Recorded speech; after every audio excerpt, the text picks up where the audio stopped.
Hello everyone, how you doing? Super. So today I'm really excited, as you can tell from my smile, because I've got because I've got one of my favorite humans with me today. I'm in our house, Alison, and we're gonna be talking all things our mouth, saying the right words, how we use our words really. She's gonna teach us because she's a woman of wisdom. Alright, without further ado, we're just gonna go into it. But before then, if you're new to my channel, you're very welcome. My name is Akbowe and I'm really excited that you're here today, and you don't have to make today your last. There's always be something here that will bless you. I promise you that by the grace of God.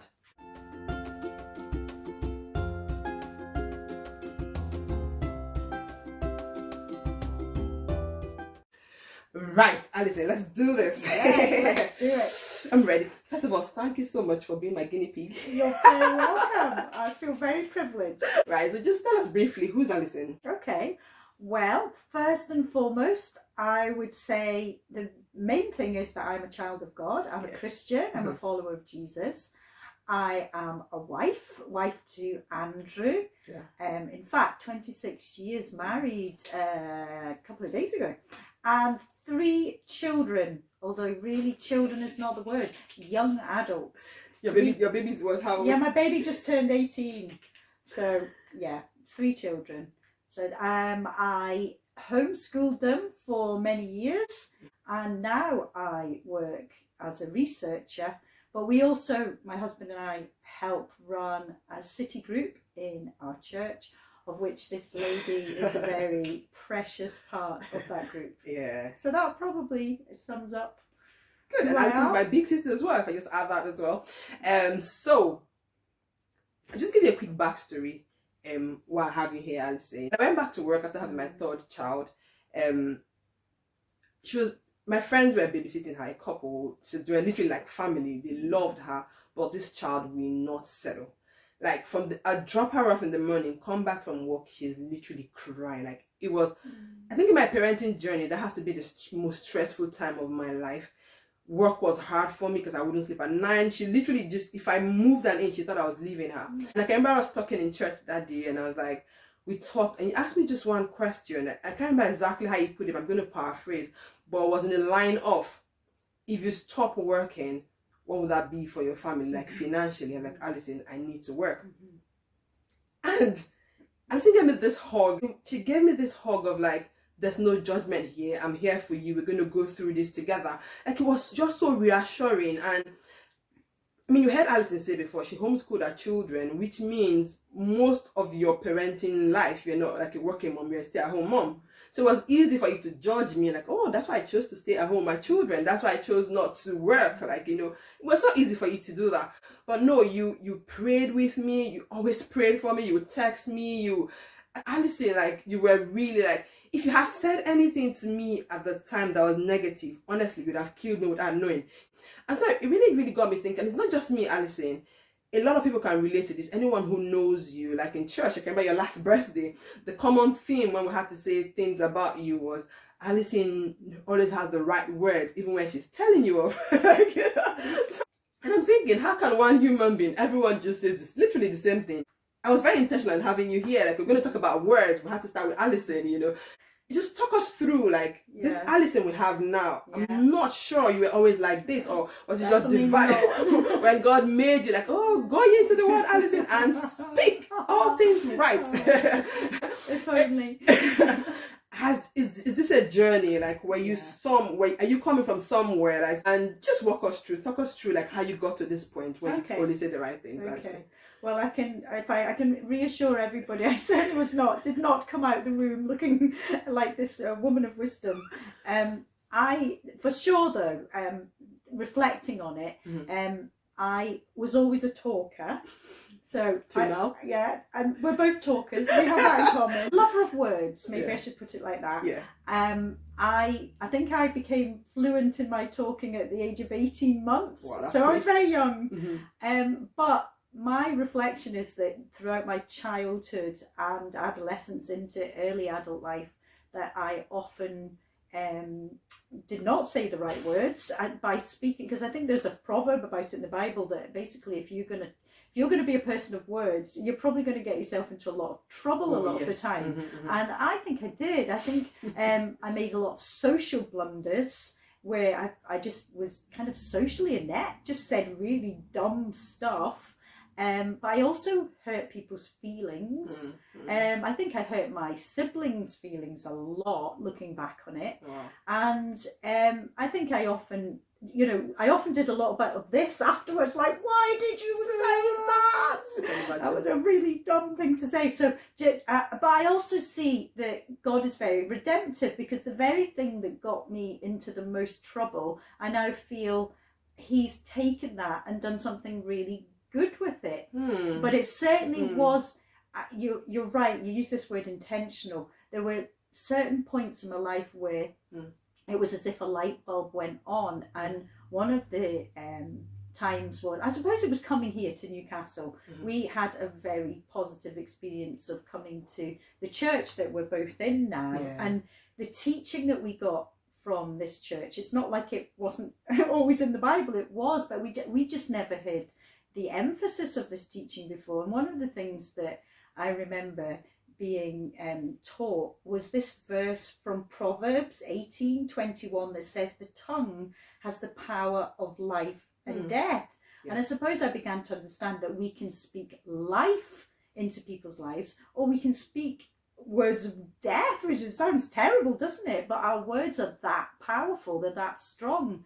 And I guess that started me thinking, well, what kind of words do I want to be speaking? Do I want to be speaking words that build people up, or do I want to be speaking words that really drag people down? And I think that had a huge impact on me.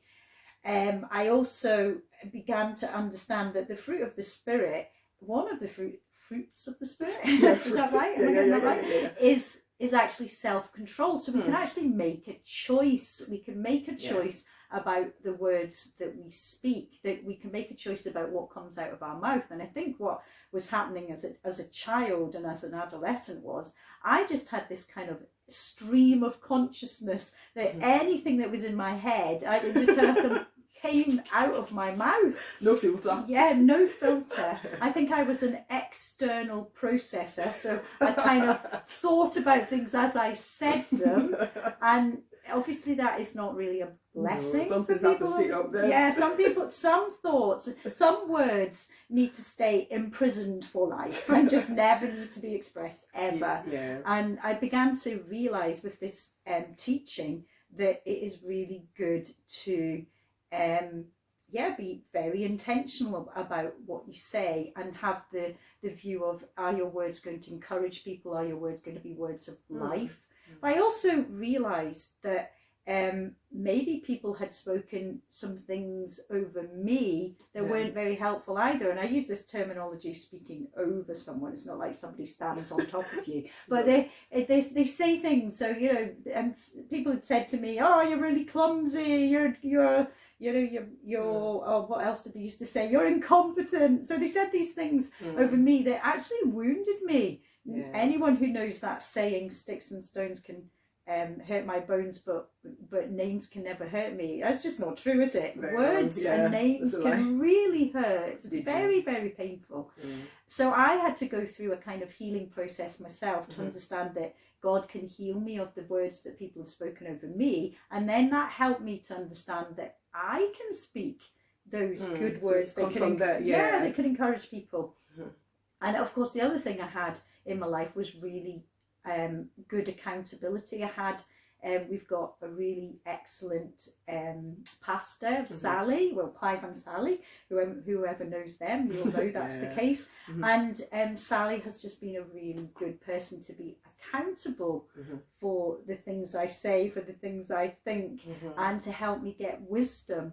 So I think that was a really important aspect of this sort of intentional decision to become wiser with my words. But I think also that I began to realise that God had made me in a way that I was supposed to be good with my words, and that I was supposed to be an encourager of people. And there's a really good verse in 1 Thessalonians 5:11 that says, therefore encourage one another and build each other up.